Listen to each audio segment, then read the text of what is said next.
Audie Murphy truly hated one man more than anyone else. That hatred would linger for years, even as he became one of America's most celebrated heroes. But before we uncover the reason, we must return to the beginning. Audie Leon Murphy was born on June 20, 1925, in the small farming community of Kingston, Hunt County, Texas. His parents, Emmett Barry Murphy and Josie Belle Killian, struggled through the harsh years between World War I and the Great Depression. They were poor, overworked, and burdened with raising 12 children. Audie was the seventh child, growing up in a life defined by poverty, instability, and constant uncertainty. The family often went without food, scraping by on whatever they could find. Yet, within him grew something that could not be starved out. From his Irish blood came a hard edge of resilience, a fierce independence, and a stubborn will to endure. Even his name carried a hidden story. Audie Leon was not chosen at random. He was named in part for two men who had once shown kindness to his mother, men who helped her when she was abandoned and left to fend for herself. His father, Emmett, was unreliable. He drifted in and out of the family's life until, finally, he left for good. That betrayal forced Josie Belle to fight on alone. Audie and his brothers and sisters were pushed to grow up long before their time. And in that crucible of hunger and hardship, the boy who would one day become a legend was forged. Behind the medals, behind the silver screen, behind the hatred he carried for a Hollywood icon, there was first a child, barefoot in the dust of Texas, learning that survival was never guaranteed, and that respect had to be earned. When Emmett Murphy finally walked away for good, the burden of raising 12 children fell almost entirely on Josie Belle. She was frail, overworked, and worn down by poverty, yet she fought to hold her family together. For young Audie and his siblings, childhood ended far too soon. They were forced to take on the duties of adults, and in that fractured household Audie began to harden. He grew an iron will to survive, a determination that would one day carry him through battlefields no boy could have imagined. Despite the chaos at home, Audie still attended school for a time, moving between the towns of Farmersville, Greenville, and Celeste in northeast Texas. But his education would not last. By the 5th grade, reality closed in. The family needed money, and a classroom could not fill empty stomachs. Audie left school and entered the fields, bent beneath the Texas sun, picking cotton for pennies. His hands blistered, his body ached, yet he pressed on. Those long days gave him more than calluses. They gave him a relentless work ethic and an understanding of the silent suffering endured by countless Americans during the Great Depression. Then, in 1941, tragedy struck again. His mother, his anchor, his comfort, died. Audie was only 16. The fragile family shattered. His younger siblings were scattered into orphanages and children's homes. And Audie, devastated but unwilling to break, took whatever work he could find in Greenville. Farm labor, store clerk, messenger, anything to survive. It was in those years of drifting and uncertainty that a dangerous, almost desperate dream began to take hold. There had to be a way out. A chance to rise above hunger, above poverty, above the shame of being just another forgotten farm boy from Texas. That chance, he realized, might come from the military. Across the ocean, the world was already at war. And as America inched closer to joining the fight, Audie Murphy set his eyes on the one path that might save him, and perhaps, in his own heart, redeem everything he had lost. Though still little more than a boy, Audie Murphy carried within him the weight of a man's responsibility.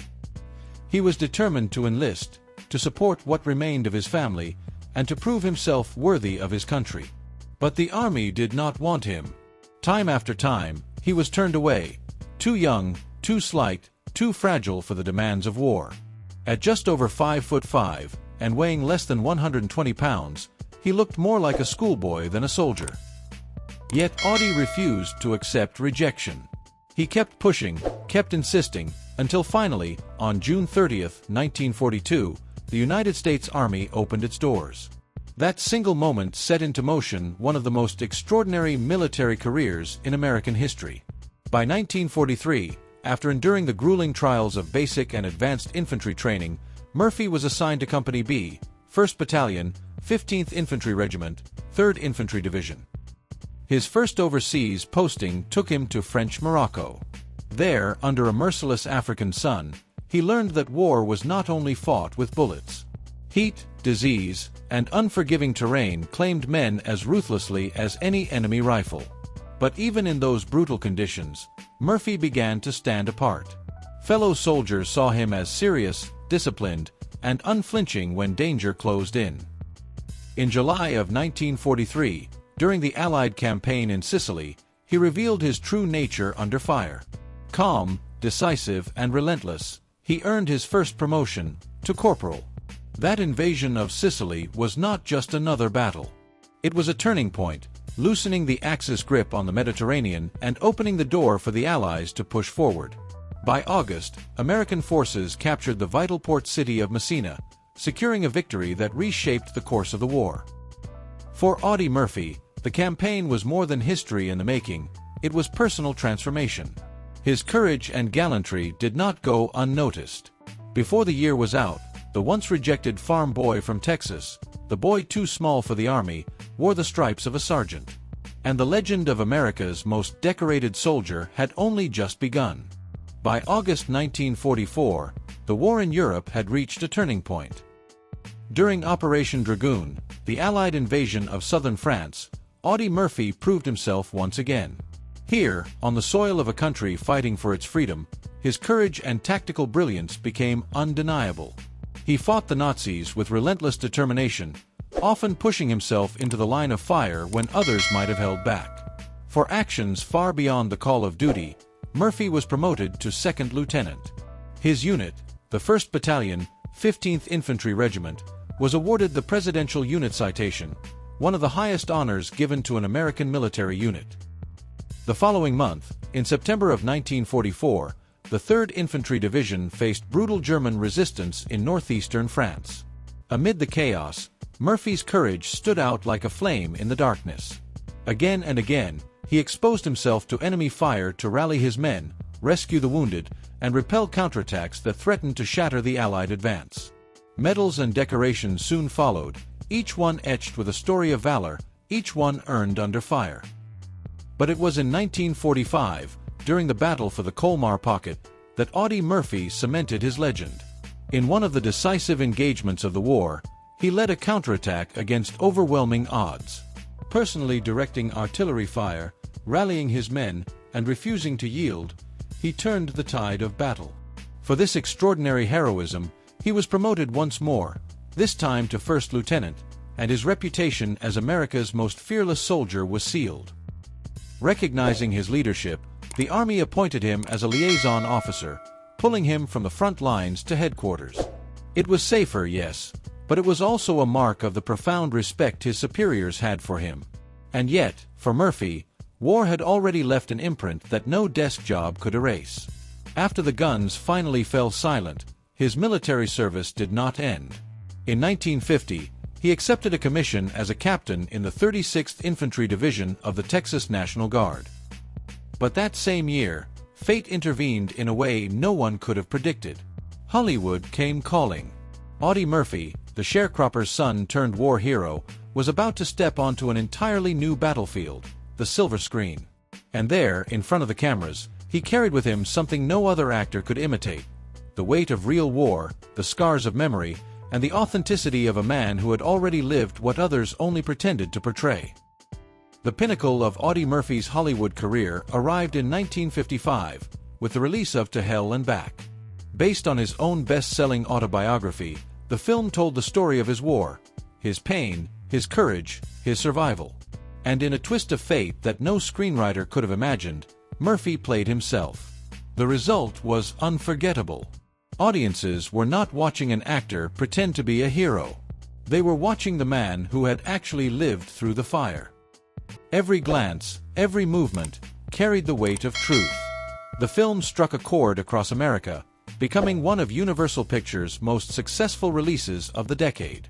But while Hollywood embraced him, Murphy never abandoned the uniform. In 1956, he was promoted to the rank of Major in the U.S. Army Reserve, an honor that acknowledged his continued service, even as the bright lights of fame surrounded him. A decade later, he was discharged from the Texas National Guard, yet he remained deeply committed to veterans, speaking out for those who returned home carrying invisible wounds.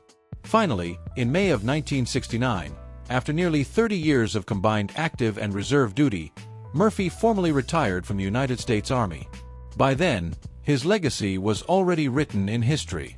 The most decorated American soldier of World War II. A man who wore the Medal of Honor, the Distinguished Service Cross, 2 Silver Stars, the Bronze Star, the Purple Heart, and countless others across his chest. Each medal was not simply metal and ribbon, but a story of sacrifice, etched in blood, fire, and memory. Yet even heroes stumble in their private lives. In 1949, at the height of his early fame, Murphy entered into his first marriage. His bride was Wanda Hendricks, a talented young actress whose career seemed to be rising alongside his own. To the public, they appeared to be a glamorous couple, Hollywood's perfect match, the war hero and the starlet. But behind the smiles, cracks began to show. The marriage, though glittering on the surface, was troubled almost from the very start. Murphy carried with him the shadows of war, shadows that no amount of fame could erase. And those shadows followed him into the quiet corners of his personal life. Audie Murphy carried with him more than medals and glory. He carried the shadows of war, the invisible wounds we now call post-traumatic stress disorder. Nightmares, restlessness, sudden tempers, all of it haunted him. And when combined with the pressures of a growing Hollywood career and the unforgiving demands of public life, stability at home became nearly impossible. His first marriage crumbled under that weight. Within just 2 years, the relationship dissolved in a painful divorce. To the outside world, it was another Hollywood love story gone wrong. But to Murphy, it was something deeper. It was proof that even the bravest soldier could not always conquer the battles within. Yet fate was not finished with him.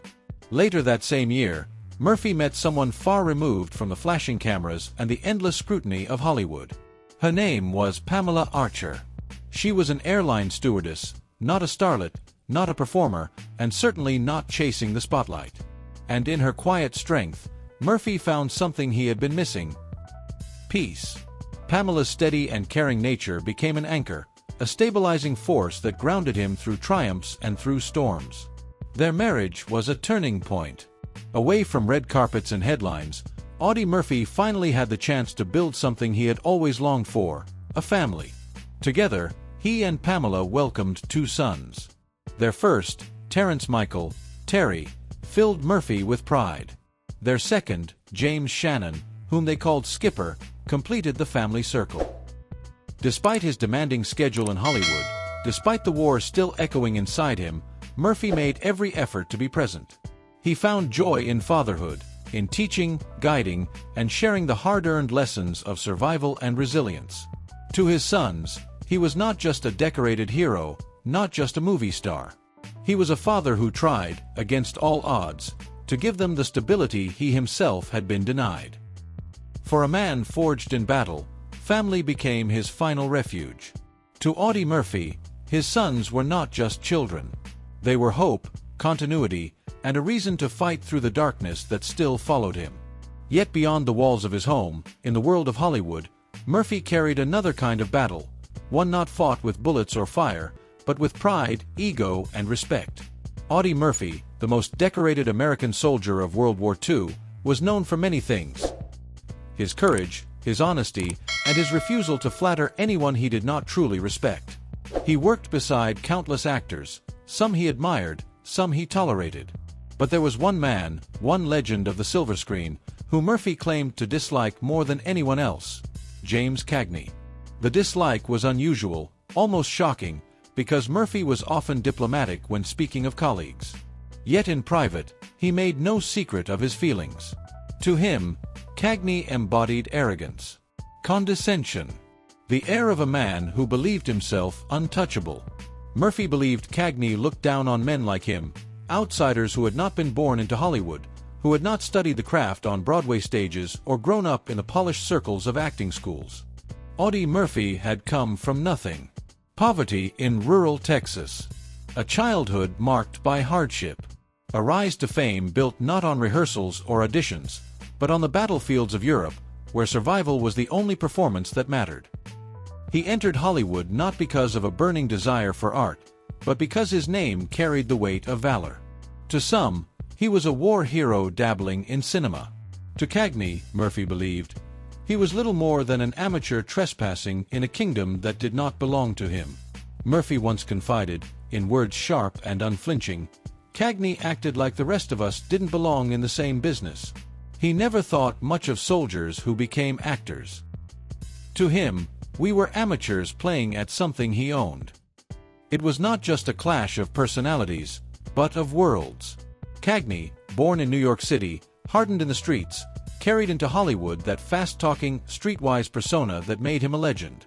Murphy, forged in the crucible of war, carried something different: discipline, scars, and a brutal honesty that spared no one. Their collision was inevitable, and in Murphy's eyes, it was a battle of respect that Cagney never truly earned. Murphy was different. A quiet Texan.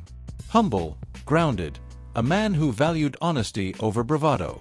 While moviegoers adored James Cagney's explosive energy and cocky swagger, Murphy saw something else, something hollow. "I never could stand that mugging he did," Murphy once admitted about Cagney's style. "He played the same tough guy in every picture. To me, it was just phony. Maybe the public bought it, but I didn't." But acting style was only part of it. What truly drove a wedge between them was deeper: Cagney's attitude toward the war and toward the men who fought it. Unlike Murphy, who had bled and nearly died on the battlefields of Europe, Cagney never wore the uniform. He never shouldered a rifle. He never risked his life while others, Murphy's brothers in arms, were buried in foreign soil. Murphy never condemned him outright. He was too disciplined for that. But behind closed doors, the judgment was clear. To a man who carried invisible scars of combat, absence in the nation's darkest hour could not be overlooked. And when whispers began in the 1940s, rumors of Cagney's alleged communist sympathies, questions about his patriotism, even a hearing before the House Un-American Activities Committee, Murphy's patience wore thinner still. Though Cagney was cleared, to Murphy the damage was already done. "I didn't care how famous he was," Murphy once confided. "All I knew was, he wasn't there when it mattered. I buried too many friends to pretend that didn't matter to me." The tension between them wasn't just about ideology. It was personal, professional. Murphy revealed that whenever their paths crossed in Hollywood, Cagney carried himself with dismissiveness, as though the decorated soldier-turned-actor was intruding on sacred ground. For Murphy, who had clawed his way from poverty in Texas to the killing fields of Europe, and finally to Hollywood's bright lights, that arrogance was impossible to forgive. This was not merely a clash of personalities.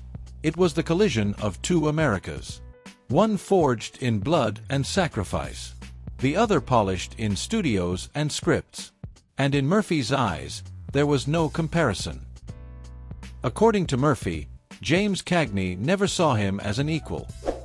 To Cagney, he wasn't an actor. He was a novelty. A soldier boy who had stumbled into Hollywood. "He called me soldier boy more than once," Murphy recalled. "And not in a friendly way. I didn't mind being called a soldier, that's what I was, and I was proud of it. But the way he said it, like it was an insult, that told me everything I needed to know about him." For Murphy, respect was sacred. He admired men who carried their success with humility, no matter where they came from. That's why stars like James Stewart, who had flown combat missions as a decorated Air Force pilot, earned his admiration. Stewart had both talent and grace. But with Cagney, Murphy saw none of that. "He was always acting," Murphy once remarked, "even off the screen. You never knew who the real man was. Maybe there wasn't one." Over time, Murphy's dislike hardened into something darker, outright disdain. Even as Hollywood critics hailed Cagney as one of the greatest actors of his generation, Murphy refused to join the chorus. In interviews, when the name came up, he would change the subject or answer with clipped, cold words. But in private, he was blunt. "I hated him more than anyone in Hollywood," he once confided to a close friend. "It wasn't jealousy. I never wanted to be like him. I just couldn't stand what he stood for. To me, he was everything false about the business. This hatred was unusual for Murphy. Normally, he stayed clear of feuds, preferring loyalty, privacy, and a tight circle of friends. But with Cagney, he made an exception. Perhaps it was the arrogance, the condescension, the way Cagney dismissed him as an outsider. Perhaps it was the fact that Cagney never served when the world was burning. Or perhaps it was that larger-than-life ego that clashed so violently with Murphy's quiet humility. Whatever the reason, one thing never changed. Audie Murphy never forgave James Cagney. Not in public, not in private. And for the rest of his life, whenever Cagney's name was mentioned, Murphy's stance never softened. His silence spoke volumes. His words, when he chose to utter them, cut deeper still. In a town built on make-believe, Murphy saw through the illusion, and he didn't like what he found. While audiences and critics continued to praise James Cagney as one of Hollywood's greatest, Audie Murphy carried with him a bitterness that never faded. He put it into words as plain as he could. Some people in Hollywood I respected. Some I didn't care much about. But Cagney, I truly hated him more than anyone. Those words, sharp and unyielding, revealed a side of Murphy few ever saw. The soldier who could forgive many things, but not arrogance, not falsehood, and not the dismissal of sacrifice. And then, fate intervened.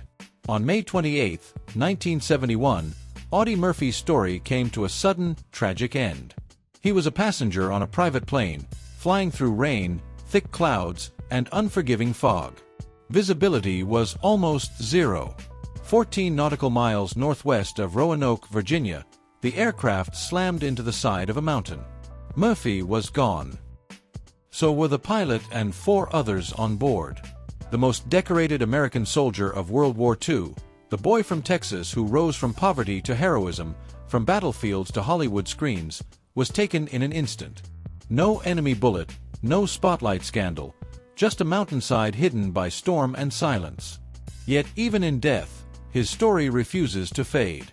Audie Murphy remains a symbol of courage, resilience, and honesty in a world that often prizes illusion. His medals shine in museums. His films live on in reels of celluloid.